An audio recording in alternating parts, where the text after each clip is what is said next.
আসসালামু আলাইকুম সুপ্রিয় দর্শক, আমি শাকিল আর আপনারা দেখছেন বিশ্ব বাংলা কৃষি, সর্বদা কৃষকের পাশে থাকে।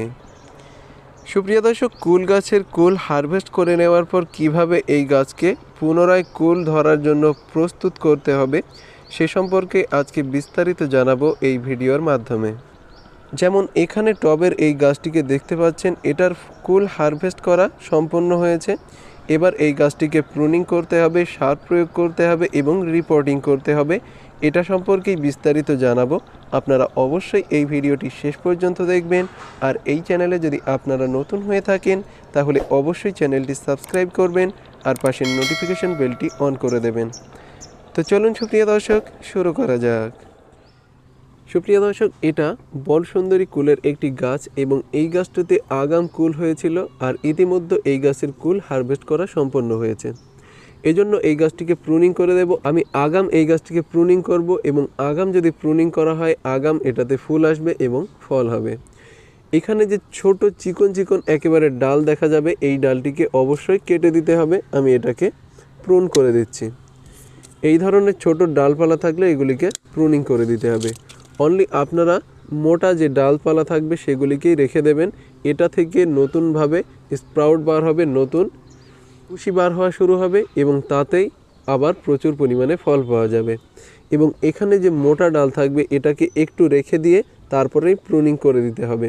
আপনার টবের যে মাটি, এই মাটি থেকে 1 ফুট দূরত্ব পর্যন্ত রাখতে হবে, তারপরেই প্রুনিং করে দিতে হবে। এখানে আমি গত বছরে প্রুনিং করেছিলাম এই ডালটি এবং এই বছরে প্রুনিং করব এই ডালটিকে। এখান থেকে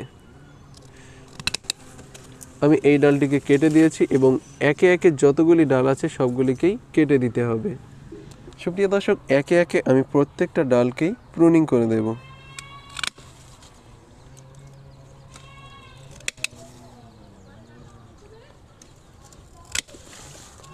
ঠিক এক লেভেলে গাছকে প্রুনিং করতে হবে, তাহলে এই গাছের ডালগুলি ঝাঁকালো হবে এবং দেখতে গাছের গঠনটা খুবই সুন্দর আসবে। আমি এই ডালপালাগুলিকে এখান থেকে সরিয়ে দেব।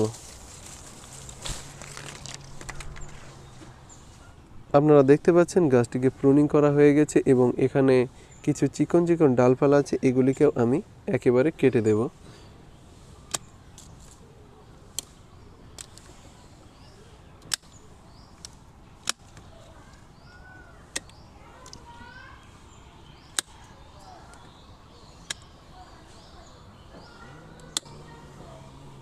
একেবারে ডাল কাটা সম্পন্ন হয়ে গেছে। এই গাছটি তৈরি সামনের বছরে ফল দেওয়ার জন্য। এখন একটা কাজ করতে হবে, এই কাটা অংশে আপনারা যদি চান তাহলে ছত্রাকনাশকের একটা প্রলেপ দিয়ে দিতে পারেন। তাহলে এই ডালটিতে আর ছত্রাকের আক্রমণ হবে না বা এই ডালগুলি আর পচবে না। এটা থেকে আপনারা প্রচুর পরিমাণে ফলন পাবেন। এবং ছত্রাকনাশকের পরিবর্তে আপনারা অ্যালোভেরা জেল এই জায়গাগুলিতে লাগিয়ে দিতে পারেন। এক্ষেত্রেও ছত্রাকের আক্রমণ হবে না।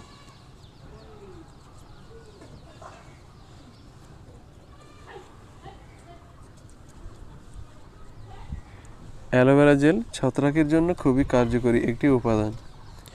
এখন এই গাছটিতে সার প্রয়োগ করা যায় এবং অবশ্যই আপনাকে এই সময় টবটিকে পরিবর্তন করতে হবে বা টবের মাটিটাকে পরিবর্তন করতে হবে। টবের মাটি পরিবর্তন করার পর আপনি অন্য বড় টবে এই গাছটিকে প্রতিস্থাপন করতে পারেন এবং তারপরে এটাতে সার প্রয়োগ করতে হবে। আর কুল গাছের ক্ষেত্রে অবশ্যই আপনাকে 70% জৈব সার প্রয়োগ করতে হবে এবং 30% মাটি ও অন্যান্য উপাদান প্রয়োগ করতে হবে। তাহলেই আপনারা প্রচুর পরিমাণে ফলন পাবেন। এবং পরবর্তী ভিডিওতে জানাবো এরপরে কী ধরনের পরিচর্যা নিতে হবে কুল গাছে বাম্পার ফলনের জন্য। আপনারা অবশ্যই এই চ্যানেলের সাথে থাকবেন। আর এই ভিডিওটি দেখার জন্য আপনাদেরকে অসংখ্য ধন্যবাদ। থ্যাঙ্কস ফর ওয়াচিং বিশ্ব বাংলা কৃষি।